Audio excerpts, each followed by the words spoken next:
ఈరోజు కాన్స్టెంట్ గురించి ఒకసారి తెలుసుకుందాం. So constant data type. So constant data type మనం ఎప్పుడంటే యూస్ చేస్తాం, ఏదైనా ఒక వాల్యూ అనేది ఎంటైర్ ప్రోగ్రాంలో మనం ఇంకా దాన్ని చేంజ్ చేయకుండా ఉండడానికి కాన్స్టెంట్ అనే డేటా టైప్ని యూస్ చేస్తాం. Okay, so CONST. సో దీని సింటాక్స్ ఇలా ఉంటుంది, కాన్స్ట్ అని చెప్పేసి. సో ఏ డేటా టైప్ని మనం కాన్స్టెంట్గా డిక్లేర్ చేయబోతున్నాం అనేది కూడా మనం మెన్షన్ చేయాలి. So suppose integer. సో ఇంటీజర్కి అయితే ఇంట్ అని చెప్పేసి రాయాలి. ఏదైనా ఒక వేరియబుల్ నేమ్ తీసుకోండి, ఒక వేరియబుల్ ఏదైనా ఒక ఐ అని తీసుకొని దానికి ఒక వాల్యూ అనేది అక్కడే అసైన్ చేయాలి మనం. ఎందుకంటే ఇది కాన్స్టెంట్ కాబట్టి తర్వాత అసైన్ చేస్తారంటే అవ్వదు, ఎందుకంటే అది కాన్స్టెంట్ కాబట్టి దెన్ అండ్ దేర్ మనం డిక్లేర్ చేయాల్సి ఉంటుంది. ఒక 40 అనే వాల్యూని నేను అసైన్ చేశాను, రైట్. సో నేను ఆ వాల్యూని ప్రింట్ చేస్తాను, printf. ఓకే, %d, ఎందుకంటే నేను ఐని ప్రింట్ చేయాలనుకుంటున్నాను. ఐ ఈజ్ ఇంటీజర్ కాబట్టి %d అంటే యాక్సెస్ స్పెసిఫైర్. ఇంటీజర్కి యాక్సెస్ స్పెసిఫైర్ ఏంటి? %d కదా. So I ends with semicolon, right? So let us check this, execute, compile and run. Yeah, so 40, right? ఇప్పుడు నేను చెప్పినట్టుగా ఇది ఈ వాల్యూ మారదు అని చెప్పాను కదా, అదే నేను ఇప్పుడు ఐకి ఓకే 34 అని ఇచ్చాను అనుకుందాం. ఓకే, ఇప్పుడు ఐలో 34 అని నేను మెన్షన్ చేశాను.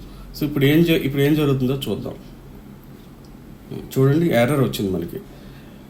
సో ఇక్కడ assignment of read only variable I. So ఇక్కడ ఏంటవుతుందంటే ఇది రీడ్ ఓన్లీ వేరియబుల్ అంటే ఇంకా అసైన్ చేయలేం, మరొక వాల్యూని మనం అసైన్ అనేది మరి చేయలేం, ఎందుకంటే ఇది కాన్స్టెంట్ అని డిక్లేర్ చేశాం కాబట్టి.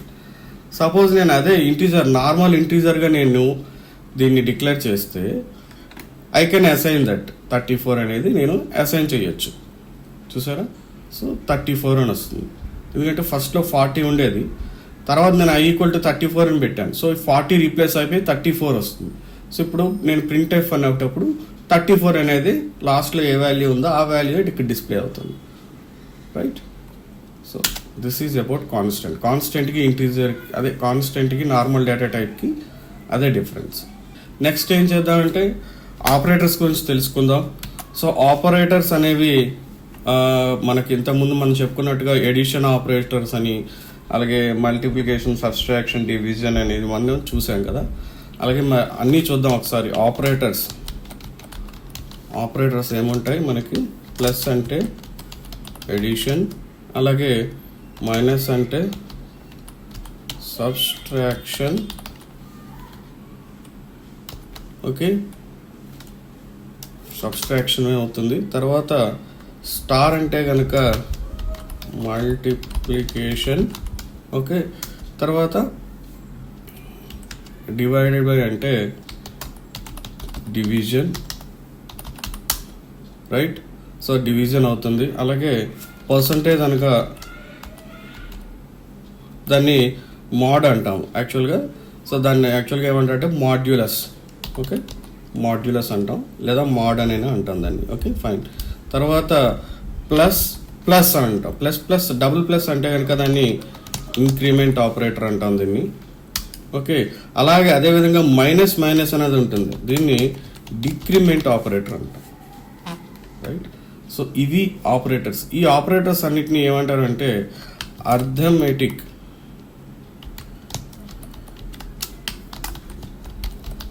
ఆపరేటర్స్ అంటాం. వీటన్నిటిని అర్థమెటిక్ ఆపరేటర్స్ అంటాం. ఇలాగా ఆపరేటర్స్లో కొన్ని టైప్స్ ఉంటాయి. ఇవన్నీ అర్థమెటిక్ ఆపరేటర్స్ అయితే, అలాగే మరికొన్ని టైప్స్ ఉంటాయి. అదేంటంటే అసైన్మెంట్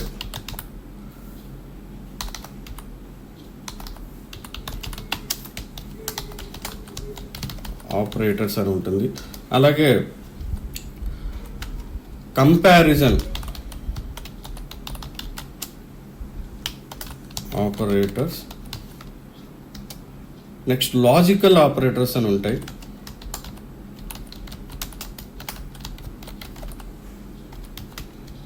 అలాగే బిట్ వైజ్ అని ఆపరేటర్స్ ఉంటాయి.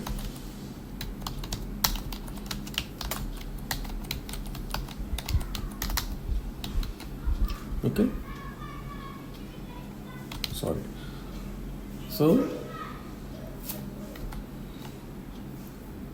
Assignment operators, next comparison operators, logical operators, bitwise operators, right? ఇలాగా arithmetic, assignment, comparison, logical and bitwise. So these are the operators types. Okay. So ఈ ఆపరేటర్స్ అనేవి ఎలా వర్క్ అవుతాయి అనేది ఇప్పుడు మనం తెలుసుకుందాం.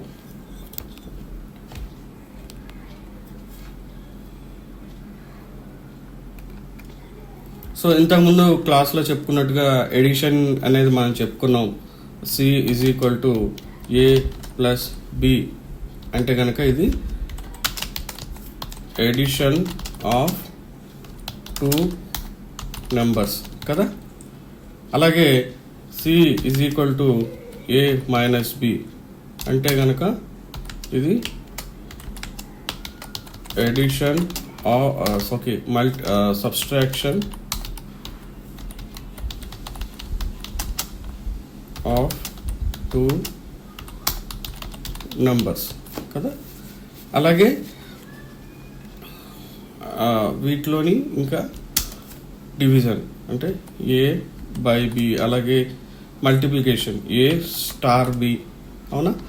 అలాగే మోడ్ వాల్యూస్ అంటే మనకి రిమైండర్ వాల్యూ వస్తుంది ఏ మోడ్ బి,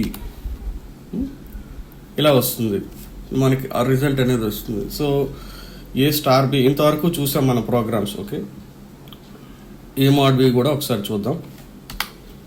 ఓకే. ముందైతే మన ఇంటీజర్ వేరియబుల్స్ డిక్లేర్ చేసుకుందాం. A comma B comma C. Okay. C is equal to A mod B. Okay. Okay. ఏలోని మనం ఫస్ట్ స్కాన్ఎఫ్ రాసుకుందాం. స్కాన్ఎఫ్ మనకి కొంచెం నేర్చుకున్నాం కాబట్టి స్కాన్ఎఫ్ పర్సంటేజ్ డి, అలాగే మళ్ళీ ఇక్కడ పర్సంటేజ్ డికి యాంపర్సెంట్ ఏ. ఓకే. మళ్ళీ ఫస్ట్ వాల్యూని రీడ్ చేసాం, సెకండ్ వాల్యూ బి రీడ్ చేస్తాం. ఎంటర్ చేయగానే రెండు వాల్యూస్ రీడ్ చేసిన రెండు వాల్యూస్ క్యాల్కులేట్ అయ్యి సిలో వాల్యూ వస్తుంది. ప్రింట్ఎఫ్లో మనం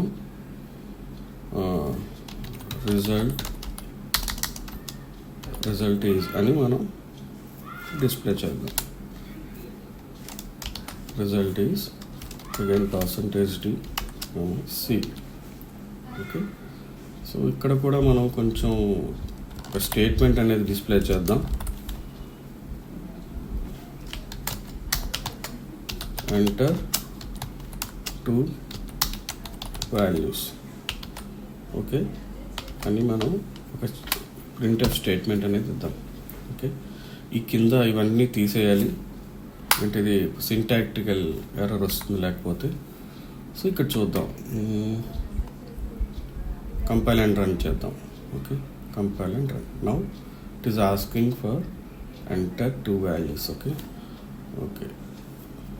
5 ఫస్ట్ వాల్యూ, సెకండ్ వాల్యూ 10 అని ఇద్దాం. Okay. So result is 5, right. 10/5 అంటే కనుక 10/5 అంటే 5 దాని result, right.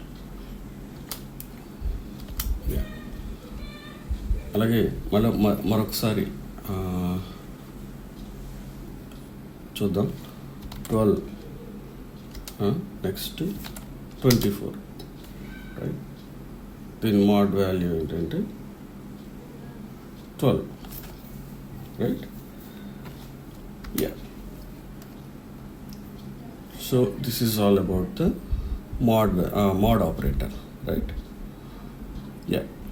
And increment operator. So increment operator అంటే ఏంటో చూద్దాం. సో ఇంక్రిమెంట్ ఆపరేటర్ అంటే ఒక వాల్యూ ప్లస్ అని ఇంక్రిమెంట్ చెప్పుకున్నాం కదా ఇందాక. ప్లస్ అనేది ఇంక్రిమెంట్ అని చెప్పుకున్నాం కదా, ఇంక్రిమెంట్ ఆపరేటర్ కదా. ఇప్పుడు నేను ఏదైనా ఒక వాల్యూని ఒక వన్ డిజిట్ నేను ప్లస్ చేద్దాం అనుకున్నాను అనుకోండి. సపోజ్ నేను ఇలాగా ఎంటర్ ఏ వాల్యూ అని చెప్పేసి నేను ఏ వాల్యూని నేను ఎంటర్ చేద్దాం అనుకుంటున్నాను. ఏ వాల్యూని నేను ఒక +1 అంటే ఇచ్చిన వాల్యూ కన్నా ఒక వాల్యూ ఒకటితో యాడ్ చేసి దాన్ని డిస్ప్లే చేద్దాం అనుకుంటున్నాను. సో ఎట్లాగంటే ఇప్పుడు చూడండి, కంపైల్ ఇంటర్ ఓకే ఇది తీసేయాలి కిందన, లేదంటే కంపైలరేషన్ ఎర్రర్ వస్తుంది. ఓకే, సో ఇప్పుడు నేను ఒక వాల్యూ ఇచ్చా, ఇక్కడ 7 అని ఇచ్చా, నాకు 8 అని రావాలి కదా, అంటే +1 అని రావాలి, ఇక్కడ వచ్చింది. సో ఇప్పుడు ఏం చేస్తున్నానంటే దీన్ని ఒక 1తో నేను యాడ్ చేస్తున్నాను కదా. సో ఇలాంటిది ఇంక్రిమెంట్ ఆపరేటర్ అనమాట. ఇప్పుడు నేను ఇట్లా చేయక్కర్లేదు, ఎవ్రీ టైం నేను అలా చేయక్కర్లేదు. దీన్ని ఏం చేయొచ్చు అంటే నేను ఇక్కడ మీకు సింపుల్గా చెప్పాలి అంటే ++a